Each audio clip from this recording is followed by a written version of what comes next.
പെരുവെള്ളം കവിഞ്ഞ് വീഴുമ്പോൾ അത് അവൻ്റെ അടുക്കലോളം എത്തുകയില്ല. നീ എനിക്ക് മറവിടമാകുന്നു. നീ എന്നെ കഷ്ടത്തിൽ നിന്ന് സൂക്ഷിക്കും. രക്ഷയുടെ ഉല്ലാസഘോഷം കൊണ്ട് നീ എന്നെ ചുറ്റിക്കൊള്ളും. ഞാൻ നിന്നെ ഉപദേശിച്ച് നടക്കേണ്ടുന്ന വഴി നിനക്ക് കാണിച്ചു തരും.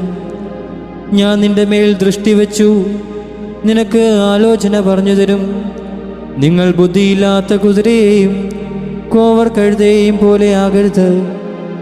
അവയുടെ ചമയങ്ങളായ കടിഞ്ഞാണ് മുഖപ്പട്ടയും കൊണ്ട് അവയെ അടക്കി വരുന്നു. അല്ലെങ്കിൽ അവ നിനക്ക് സ്വാധീനമാകിയില്ല.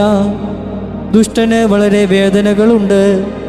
യഹോവയിൽ ആശ്രയിക്കുന്നവനെയോ ദയ ചുറ്റിക്കൊള്ളും. നീതിമാന്മാരെ, യഹോവയിൽ സന്തോഷിച്ച് ആനന്ദിപ്പിൻ. ഹൃദയപരമാർത്ഥികളെല്ലാവരും